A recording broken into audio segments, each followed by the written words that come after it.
A'udhu billah, bismillah, wassalamu alaikum, j'espère que vous allez tous bien, Inch'Allah ta'ala, les frères et sœurs.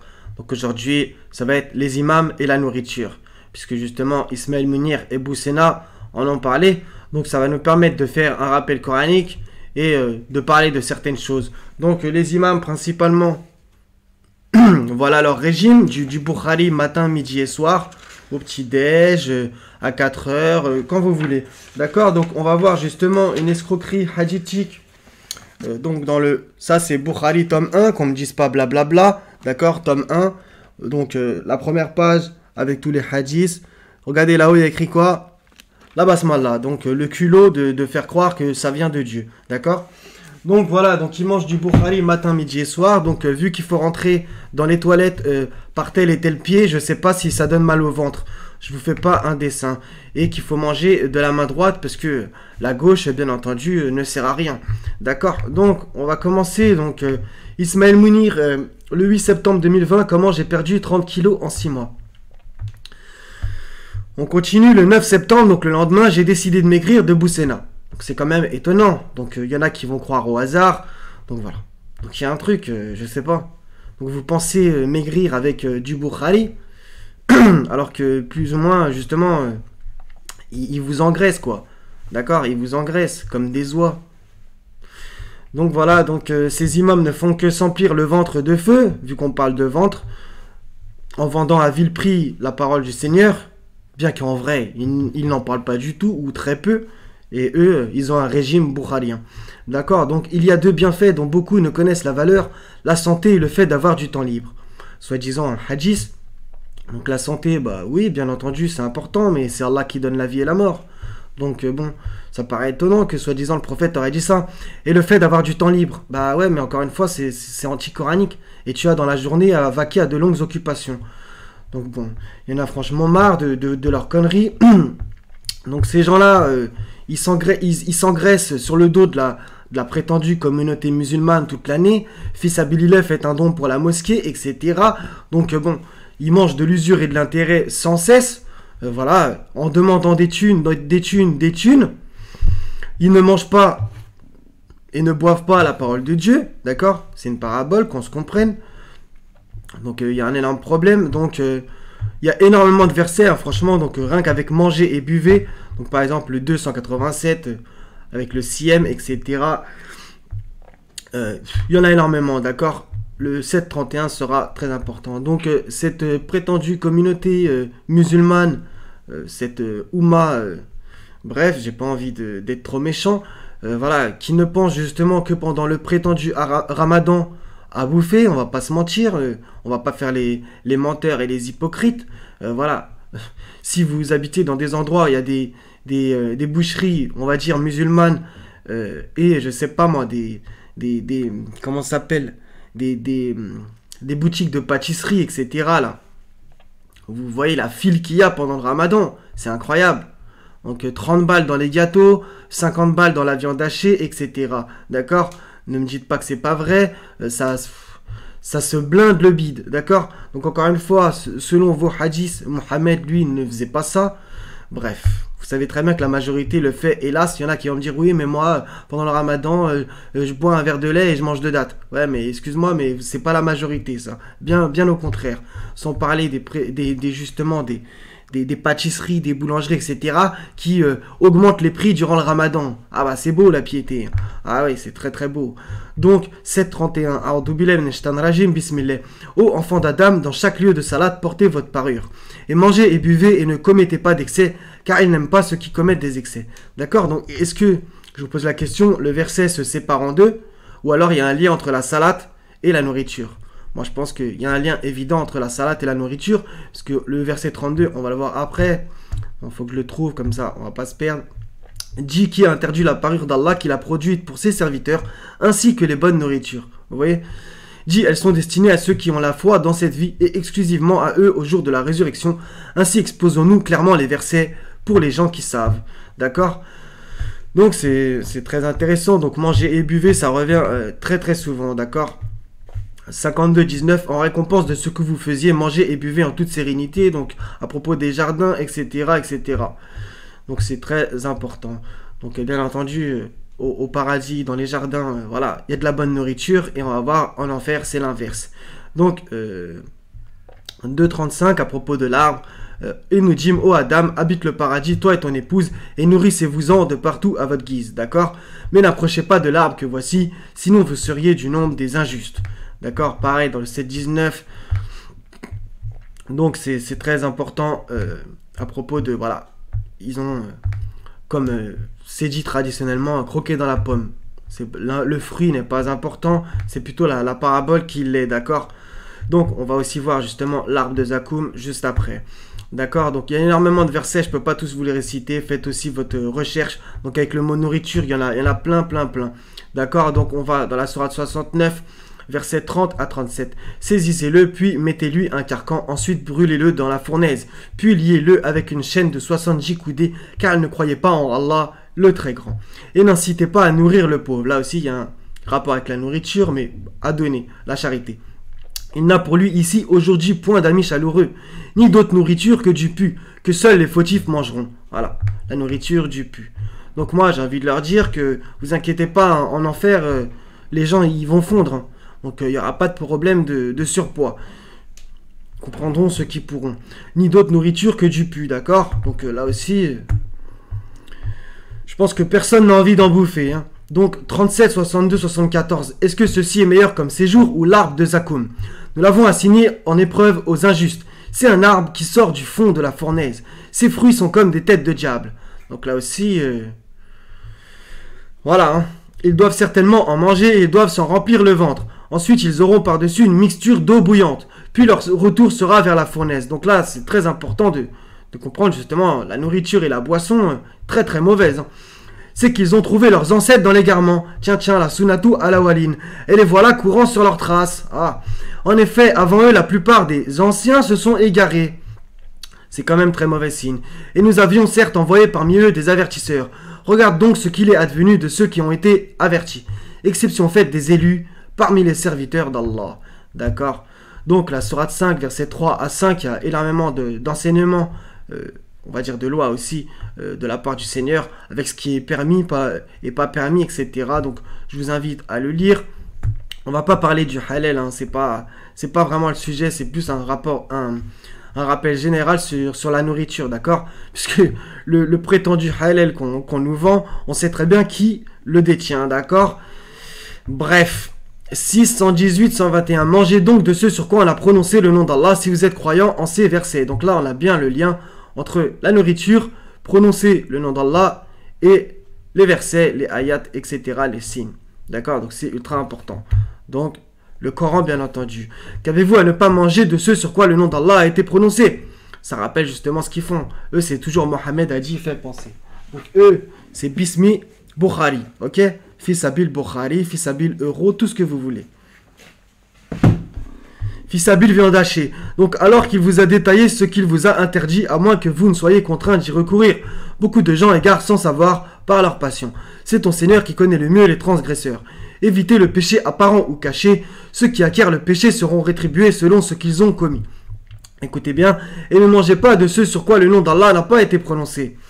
Donc vous voyez l'escroquerie que je vous ai montré au départ, ils ont mis la basmallah, parce que justement, voilà, c'est du contrôle MK Ultra pour vous faire croire que ça vient du Seigneur. Et dans par exemple ce livre, désolé les frères et sœurs, je me répète sans cesse, dans ce livre, ils disent que le zikr, donc le 15, sourate 15, verset 9, le zikr englobe le Coran et la Sunna car tous deux sont une révélation de la part d'Allah. Selon eux, hein. Selon eux, d'accord? Donc ils disent bien que c'est une révélation, donc c'est pour ça, hein, entre autres, qu'ils mettent la basmallah au début des hadiths, pour vous contrôler. Et ne mangez pas de ce sur quoi le nom d'Allah n'a pas été prononcé, car ce serait une perversité. Là, il y a carrément écrit, les diables inspirent à leurs alliés de disputer avec vous. Si vous leur obéissez, vous deviendrez certes des associateurs. Très dangereux. 6, 138, 139. Donc, c'est très important aussi à propos de la nourriture. Et ils dirent, voilà, des bestiaux et des champs frappés d'interdiction n'en mangeront que ceux que nous voudrons selon leurs prétentions. Et voilà des bêtes dont le dos est à bout et des bêtes sur lesquelles il ne mentionne pas le nom d'Allah. D'accord? Des inventions contre lui.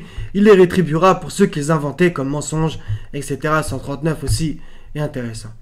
16, 114, 116. Mangez donc de ce qu'Allah vous a attribué de licite et de bon.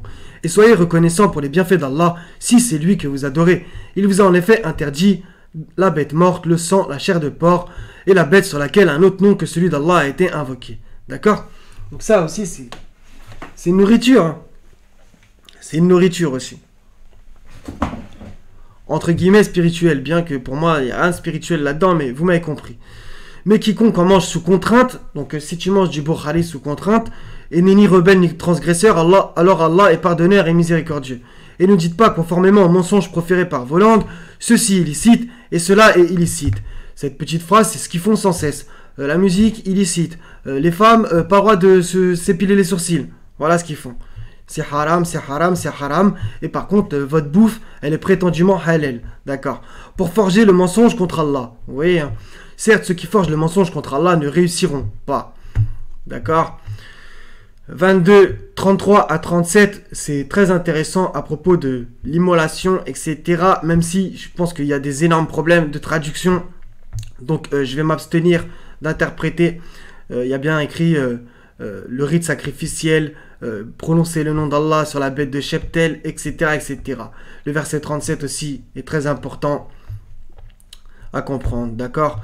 Donc 3.37, son Seigneur l'agréa alors du bon agrément, la fit croître en belle croissance, et il en confia la garde à Zacharie. Chaque fois que celui-ci entrait auprès d'elle dans le sanctuaire, il trouvait près d'elle de la nourriture.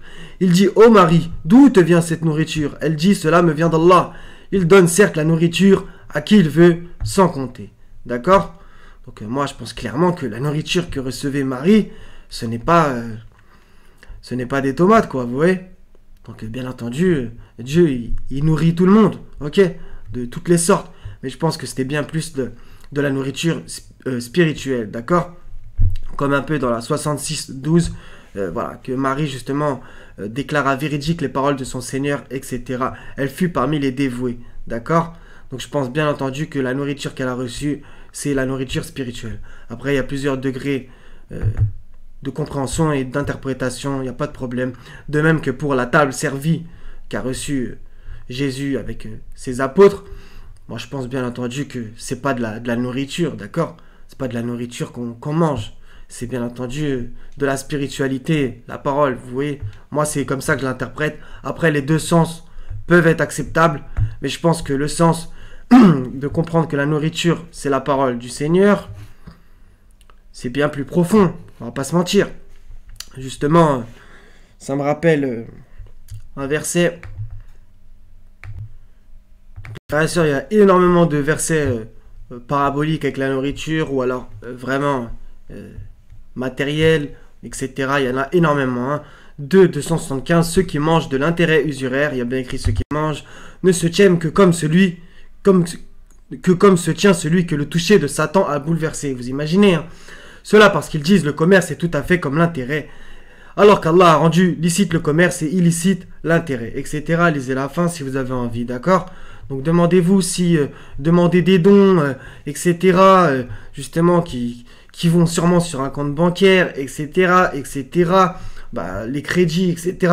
Après, chacun fait ce qu'il a à faire. Moi, je n'incite personne quand même à le faire, ok? Parce que bien entendu, c'est très grave. Faut se préparer à une guerre d'Allah et de son messager. Donc c'est très très grave l'usure et l'intérêt coraniquement, bien que justement ces prétendus imams ne le disent pas, voire même vous incitent à en faire, etc. etc. Donc demandez-vous quand ils font des cagnottes, voilà, si ça fait pas un problème, si ça fait pas justement tourner encore plus l'argent et l'intérêt usuraire. Donc bien entendu, il n'y a aucun problème, on est tous le doigt dedans au minimum, il y en a qui ont le bras, voire tout le corps entier dedans, puisque voilà, avec l'argent dette, l'argent créé à partir de rien, c'est sûr, voilà, on bouffe tous du riba, plus ou moins, d'accord, il n'y a aucun problème, on est tous, mais bon, il y a ceux qui sont sous la contrainte, c'est-à-dire que voilà, tu peux pas aller à la baguette et dire, bonjour, je pourrais avoir une baguette, et tu l'échanges contre, je sais pas moi, quelque chose quoi, du troc. Ça ne se fait pas, d'accord? Donc il y a certains endroits où sûrement ça marche, mais en France, jusqu'à preuve du contraire, tu vas pas à Lidl pour faire du troc, donc c'est mort. D'accord? Donc tu es contraint d'utiliser la monnaie. Mais il y en a qui justement mangent de l'intérêt usuraire. Vraiment, ils en mangent. Avec les crédits prétendument islamiques, etc. Donc c'est de la J'allais dire une connerie. C'est de la sacrée mauvaise nourriture. 461. Et à cause de ceux qu'ils prennent des intérêts usuraires qui leur étaient pourtant interdits, et parce qu'ils mangent illégalement des biens des gens, à ceux d'entre eux qui sont mécréants, nous avons préparé un châtiment douloureux. Donc revenir au verset d'avant et d'après. Mais il y a bien la notion de manger quelque chose illégalement, et etc. D'accord? Donc c'est des jolies paraboles. 274, celui que je vous ai dit au début. Ceux qui cachent ce qu'Allah a fait descendre du livre et le vendent à vil prix, ceux-là ne s'emplissent le ventre que de feu. D'accord? Donc peut-être que c'est peut-être un bon régime en fait. Peut-être que là ça te fait brûler les graisses, c'est le cas de le dire. Allah ne leur adressera pas la parole au jour de la résurrection et ne les purifiera pas. Et il y aura pour eux un douloureux châtiment. 4.10. Ceux qui mangent injustement des biens des orphelins ne font que manger du feu dans leur ventre. Ils brûleront bientôt dans les flammes de l'enfer. D'accord? Donc cette parabole avec le ventre rempli de feu. 3.93. Toute nourriture était licite aux enfants d'Israël, sauf celle qu'Israël lui-même s'interdit avant que ne descendît la Torah. Dit, apportez la Torah et lisez-la, si ce que vous dites est vrai. D'accord? Donc ça, c'est des versets importants. Israël, voilà. Demandez-vous qui c'est. Personnellement, je sais qui c'est, en lisant la Bible, bien entendu. Maintenant, si vous n'allez pas à la Bible, vous n'allez pas comprendre c'est qui Israël. Bref, faites comme vous voulez. Au passage, ça part de la Torah. Faites comme vous avez à faire. Je ne suis pas gardien sur vous, je n'ai pas exercé une contrainte. 5.75. Le Messie, fils de Marie, n'était qu'un messager. Des messagers sont passés avant lui.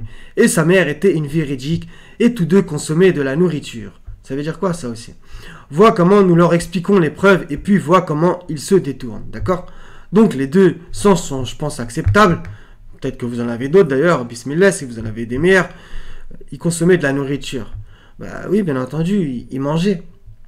Mais est-ce que ça ne veut pas dire plutôt, principalement, et tous deux consommaient de la nourriture, c'est-à-dire céleste, d'accord? Le livre, l'écriture. 7, 31, 32, donc on l'a lu déjà en fait, en vrai. 20, 132. Un très beau verset. Et commande à ta famille la salate et fais-la avec persévérance. Nous ne te demandons point de nourriture. Ça, c'est Dieu qui dit ça.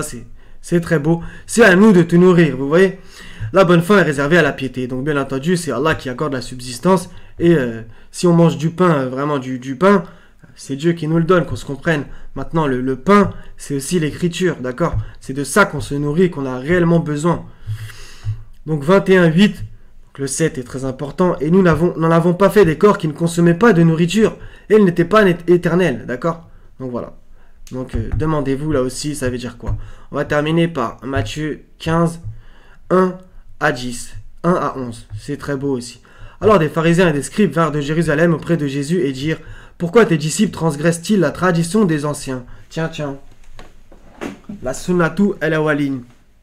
C'est quand même étonnant hein, que Jésus il avait des mêmes personnes qu'on a aujourd'hui. Ou pas. Car ils ne se lavent pas les mains quand ils prennent leur repas. Voilà. Donc eux, c'est pareil. Ils mangent de la main droite, etc. etc. Ce peuple m'honore des lèvres.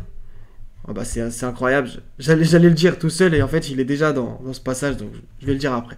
Car ils ne se lavent pas les mains quand ils prennent leur repas. D'accord? Donc eux, c'est tout dans le détail. Pareil pour le sunnisme. Faut manger de la droite. C'est toujours les détails, alors que le plus important est oublié. D'accord? Donc justement, je vais le dire après ce que je voulais dire. Il leur répondit, et vous, pourquoi transgressez-vous le commandement de Dieu au profit de votre tradition? Oh, les punchlines qu'il leur a envoyés. Car Dieu a dit, honore ton père et ta mère, et celui qui maudira son père ou sa mère sera puni de mort. Mais vous dites, celui qui dira à son père ou à sa mère, ce dont j'aurais pu t'assister est une offrande à Dieu, n'est pas tenu d'honorer son père ou sa mère. Vous annulez ainsi la parole de Dieu au profit de votre tradition. D'accord? Hypocrite, Ésaïe a bien prophétisé sur vous, quand il a dit, ce peuple m'honore des lèvres, mais son cœur est éloigné de moi. D'accord? Donc tout dans le détail. Donc dans le sunnisme, on est obligé de manger de la main droite. Vas-y, essaye de boire de la main gauche, voir si on va pas te faire une remarque. Tente en repas de famille, tente. Donc justement, tout dans le détail, et le principal est oublié, comme justement les pharisiens. D'accord? C'est quand même impressionnant. Donc ce peuple m'honore des lèvres, mais son cœur est éloigné de moi. Ça veut dire quoi aussi? Que justement les sunnites, ils respectent le Coran dans le sens quand ils commencent à manger, ils disent Bismillah, donc ils prononcent le nom d'Allah de ce sur quoi ils mangent, il n'y a aucun problème. À la fin, ils disent Alhamdulillah, mais en vérité, dans les faits, vu qu'ils se détournent sans cesse du livre pour beaucoup d'entre eux, et qui mangent du Bukhari, est-ce que ce n'est pas des détails qu'ils font? Donc ils ont la sensation d'honorer le Seigneur en disant Bismillah et Alhamdulillah avant et après le repas, mais le plus important, c'est pas vraiment ça. Le plus important, c'est d'essayer de lire sa parole, l'appliquer, la prêcher, la comprendre, etc. D'accord? C'est ça. De même que par exemple dans les madrasas, ils apprennent le Coran par cœur en étant comme ça, etc. Mais en vérité, est-ce qu'ils leur rentrent dans le cœur? C'est ça qui est important. C'est en vain qu'il m'honore en enseignant des préceptes qui sont des commandements d'hommes. D'accord? Donc c'est vraiment parfait. Et pour terminer, c'est très beau aussi, ayant appelé à lui la foule, il lui dit « Écoutez et comprenez, ce n'est pas ce qui entre dans la bouche qui souille l'homme, mais ce qui sort de la bouche, c'est ce qui souille l'homme. » Donc encore un rapport avec la nourriture. C'est très beau. Hein. Donc c'est pas parce que tu manges un Big Mac que ça peut te souiller. Mais par contre, ce qui sort de ta bouche, ça peut te souiller, d'accord? Exemple, dire Mohamed a dit fait. Alors qu'il y a un livre qui est descendu. Donc voilà, je sais pas, j'espère que ça vous aura intéressé les frères et sœurs à propos de la nourriture et le rapport qu'ils font. Donc sans cesse à manger du Bukhari. Faut pas s'étonner d'avoir mal au ventre. Hein. Je suis pas sûr qu'il y ait un bon médicament pour ça. À part celui-là. Une guérison pour les cœurs. D'accord? Donc on a fait un peu le tour. Et vu que eux, ils se remplissent le ventre de feu, en sans cesse vendant à vil prix la parole du Seigneur, faire des dons, des formations, des sites, tout ce que vous voulez. Tout ça pour faire des thunes. Voilà les frères et sœurs. Donc ça sera tout. Donc ne mangez pas du Bukhari. C'est un mauvais régime, je pense. Donc soyez bénis les frères et sœurs. Je vous aime tous pour la face du Seigneur. Wa salamun ala al-mursalin. Walhamdulillahi rabbil alamin. La ilaha illa hu al-azizul hakim. Wassalamu alaikum wa rahmatullahi wa barakatuh. À la prochaine, Inch'Allah ta'ala.